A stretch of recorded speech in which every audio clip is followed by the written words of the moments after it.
Bonjour les enfants, c'est papa. Mon mur est un asile psychiatrique à ciel ouvert et ma salle d'attente est toujours bondée. Il s'appelle la clinique. Aujourd'hui, j'ai décidé de donner de la voix à la souffrance et au hurlement face à l'indignation du professeur Alain Foguet, celui que j'appelle affectueusement le Che Guevara. J'ai décidé de donner de la voix à un long texte que vous n'avez peut-être pas lu parce qu'il était long. Pour ceux qui n'aiment pas lire, on a écouté le récit. C'est une plainte de Alain Foguet. Il écrit depuis la prison centrale de Kondengui et son numéro d'écrou est le Q1L23. Il écrit à Monsieur le procureur de la République, à Monsieur le commissaire du gouvernement, à Monsieur le procureur général près du tribunal criminel spécial de Yaoundé. L'objet, c'est la dénonciation des faits susceptibles d'être qualifiés d'infraction ou de crime. Alain Foguet écrit « J'ai été arbitrairement arrêté par des gendarmes dans la nuit du 21 au 22 septembre 2020, puis conduit au secrétariat d'État à la Défense en charge de la gendarmerie, le CED, où j'ai été aussi arbitrairement séquestré jusqu'au 3 novembre, soit pendant 43 jours. Quelques faits graves ont émaillé cette très longue détention arbitraire.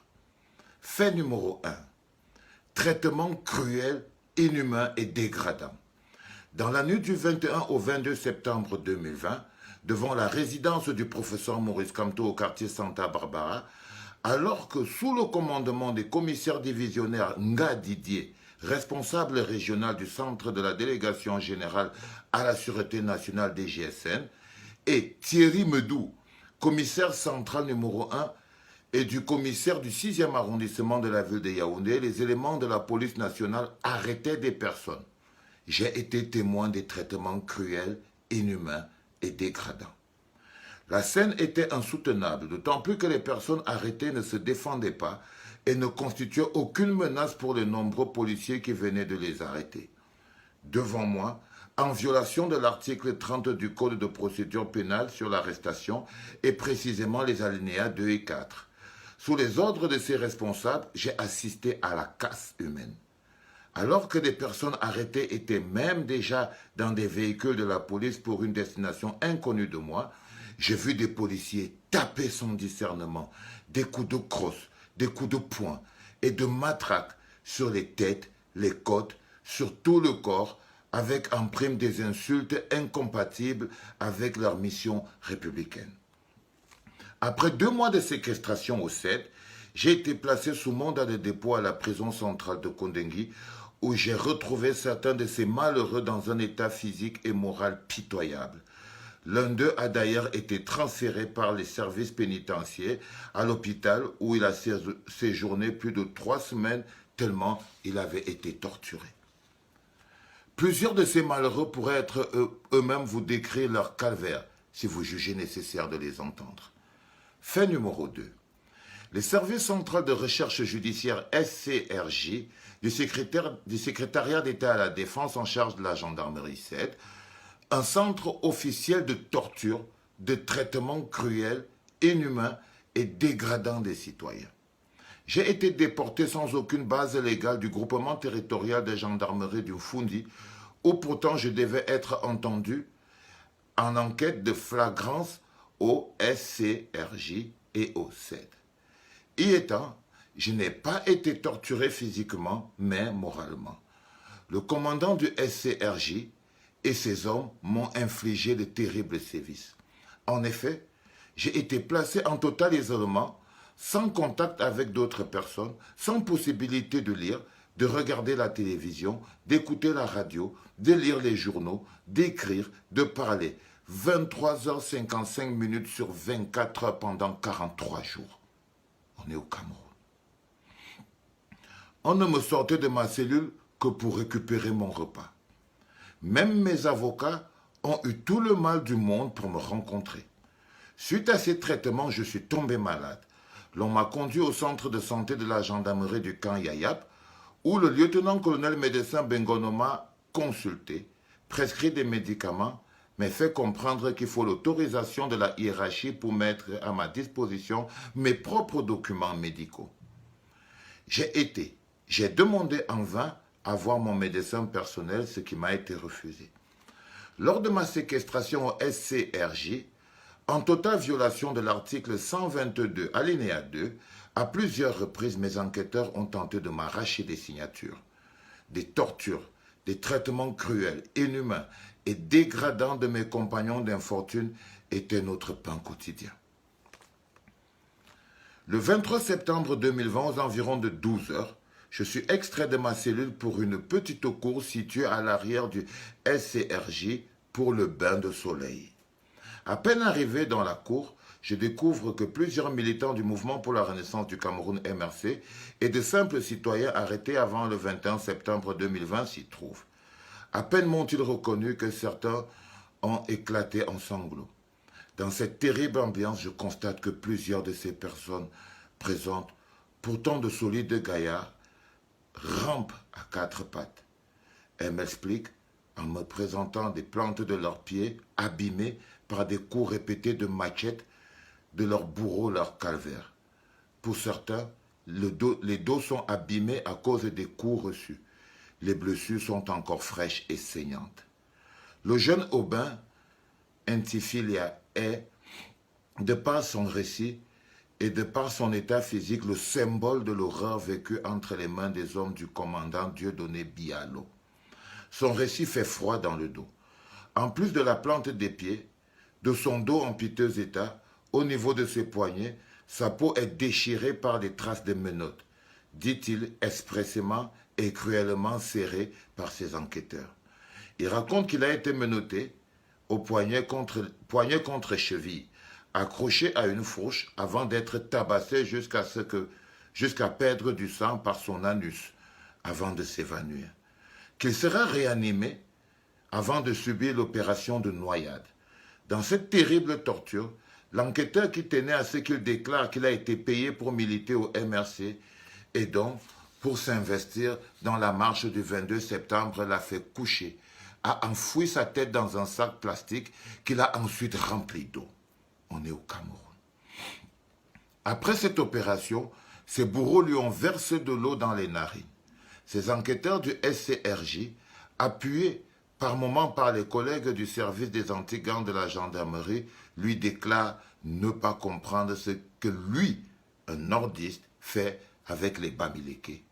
Il a même été giflé avec une machette par des officiers de police judiciaire. Son argent, 23 500 francs, lui a été volé par des gendarmes armés. C'est fait que j'ai moi-même porté à l'attention du lieutenant Ganso,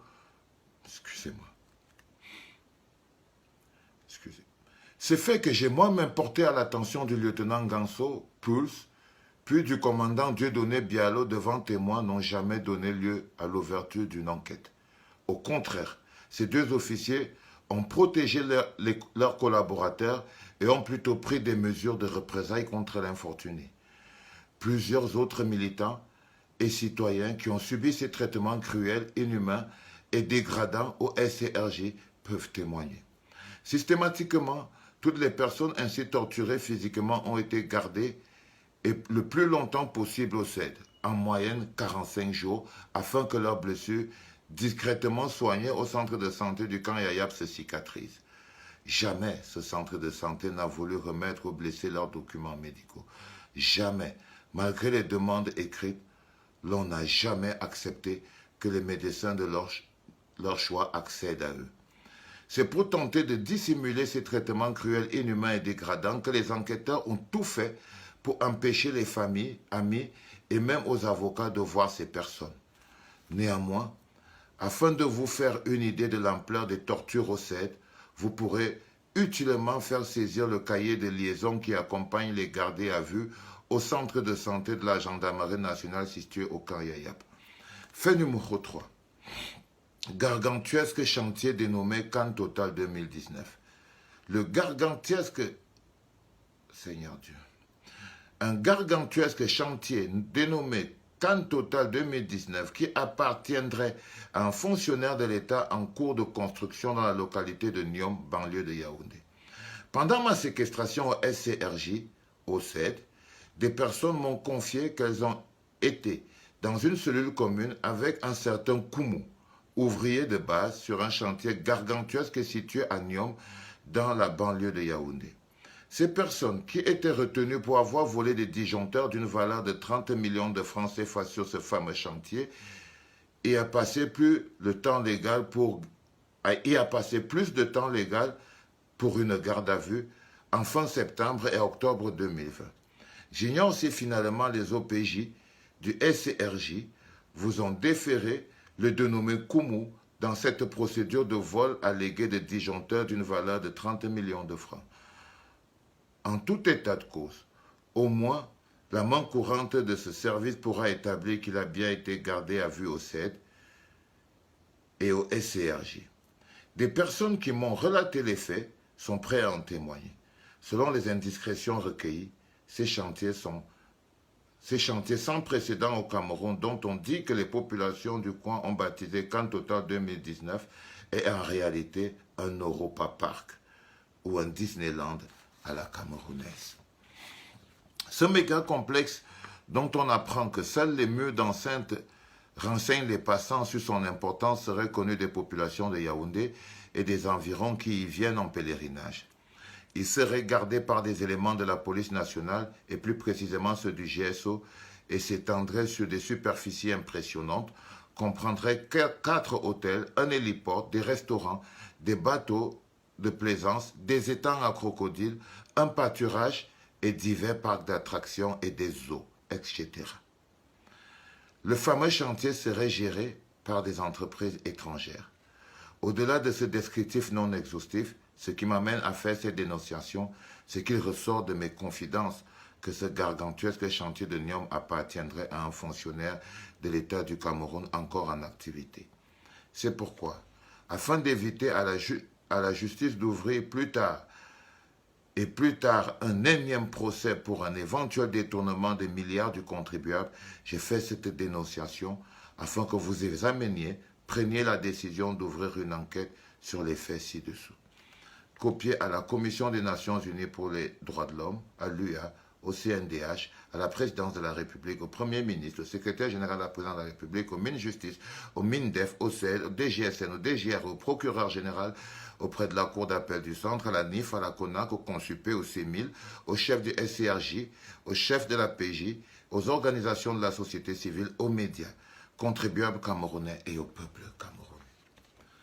12 minutes pour vous lire la souffrance du peuple camerounais, pour vous lire le côté inhumain du peuple camerounais. Je sais que beaucoup d'entre vous n'arriveront même pas à écouter cette lecture jusqu'au bout, parce que vous préférez faire l'autruche, vous préférez ne pas voir.